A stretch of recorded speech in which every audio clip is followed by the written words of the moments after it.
So what about the other 1% of the UFO phenomena? Has there ever been legitimate sightings? As promised, we're going to cover this 1% in a future episode. But I'll share with you something a wise man once shared with me. Before we should start focusing on dealing with problems outside our world, we should first focus on solving the problems within our world. And before you can start solving problems within your world, you first have to solve problems within yourself and within your surrounding environment of family and friends. So basically what I'm trying to say is that we have priorities that we need to focus on first and foremost so we can successfully build our lives and our minds. Now, it's no secret that the difference between what the government knows about UFOs and aliens and what is shared or released to the public is extremely enormous. And unfortunately, governments and several organizations on Earth are taking advantage of the UFO phenomenon to achieve worldly agendas. So why do we see particle beams, huge ones, firing at things that are, you were saying 200,000 Gs? Yep. I mean, go over that. Well, because I think it's part of a test for if there are bad guys out there. Or maybe they're doing preparations for factions. We may be looking at more than one faction. Remember, these groups tend to fragment. They fractally fragment so that you have wars within wars within wars. You know. But why would NASA release that footage? Well, remember, you've got all the good guys in NASA, and then you've got a few who are not good guys. The good guys don't know that there's something to keep secret. Remember, the lie's different at every level. They believe the lies they've been told. So when you set up a structure, an institution, which is supposed to be open and above board and is supposed to present live TV of the shuttle missions, they present live TV. Now, the controllers can't say, oh, well, you can broadcast this, but you can't broadcast that. Because the honest guys will then say, sure. Well, why can't we broadcast that? So people always say if this was happening, it would come out, and it is coming out. Well, I mean, I agree with you. When you've got the Catholic Church saying we need to love the aliens, they're our brothers, when you've got every major denomination saying it, when you've got all the movies, and you've got, in the 80s, huge programs at the Olympics with aliens landing, fake aliens, and you've got huge things the size of 3 football fields floating over Dallas and stuff all over the place. Something's going on. And then I read government documents about fake extraterrestrial landings. Any of this. Why? I mean, you believe it's fake. Remember Operation Northwoods? Yes.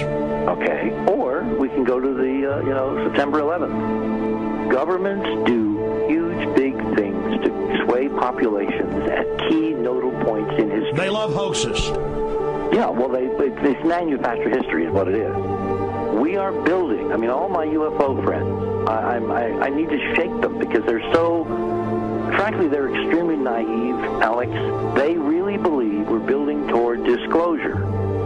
I believe we're building toward a mass, carefully manufactured fake event where ETs, who are really humans, who are really part of this secret clique, who are probably Nazis, who have developed or perfected their technology from World War II, which is why you've got to get, Joseph on. They are going to basically fake out the world. And there's an incredible window on the Nazi black ops programs, the compartmentalized, incredible high technology efforts that were being funded by the Nazi war machine, particularly toward the end of the war in a desperate effort to win the war, and they fastened their hopes on several key technologies, some of which appear to be the control of gravity itself, which again is a separate piece of data from my work, which came at this from a hyperdimensional physics perspective. We know there's a lot of suppressed technology. 20 years after the B-2 bomber was already in service, they declassify it. So we have a lot of cases of that. We know there's a whole shadow government.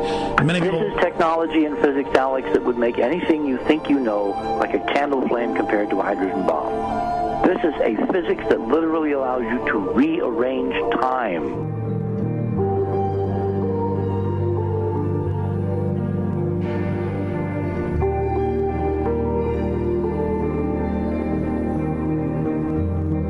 But I mean, imagine you've got all these compartments in these pyramids within pyramids of compartmentalization. That's why that's the New World Order symbol.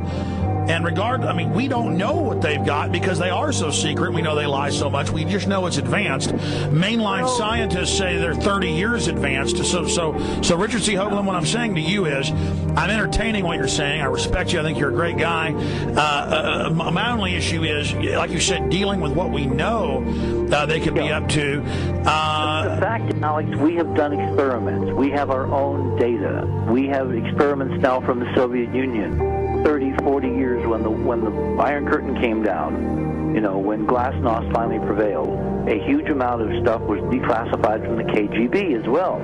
And we now have put this data together. We not only know what the physics is, we know what it can do, we know what it's based on, we know how to make it work. We've seen in our own experiments ample evidence. We've seen experiments across the American landscape and even in Europe that vindicate various parts of this. And the latest thing I'm working on, it looks like von Braun himself was deeply involved in some of this early physics experimentation, but they're keeping all the good stuff for themselves. The reason is that if we got access to the good stuff, if we got access to the technologies, the energy, we wouldn't be worried about $4, $5 a gallon gas or $10 a gallon gas. We would live like people are supposed to live, all 6 billion of us who could live lightly on the earth, Alex, with this technology. And live longer. Absolutely, and better, and you could live to 200-300 and have the virility of your 20s and 30s. There's extraordinary medical breakthroughs, there's extraordinary physics breakthroughs, technology breakthroughs, energy. It's all been kept away. Think about it. We're already on a planet hurtling through space, all these wonders around you, and you've been taught it's bizarre to question, and that's because there's so many kooks in the alternative movement who do talk about ridiculous, Hollywood-style green men, instead of really looking at the shadow government and all these crazy secret societies that are admittedly running NASA and the shadow government. Now, ladies and gentlemen, during this talk that I'm going to give you, I'm going to explain to you the history of this phenomenon, who the secret government really is, and I will name them by name.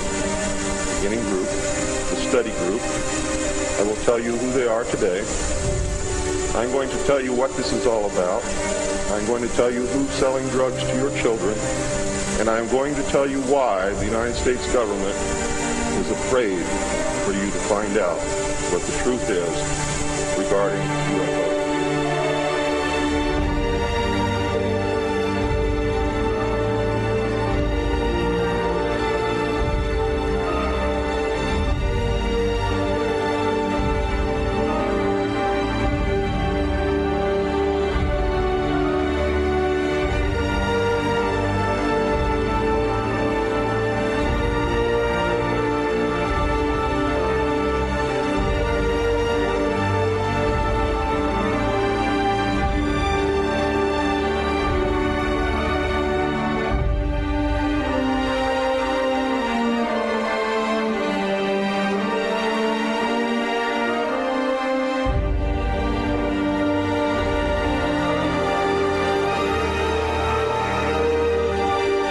Turns out that even though she remembered that she'd been part of the team to debrief the astronauts, she couldn't remember a thing that they said.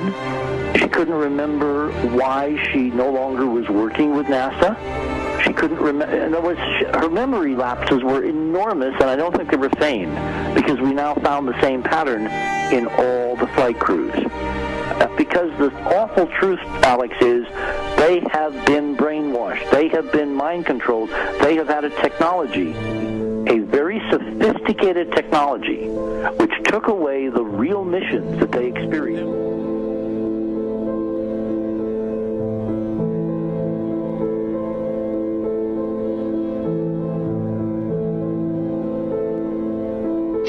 Sorry.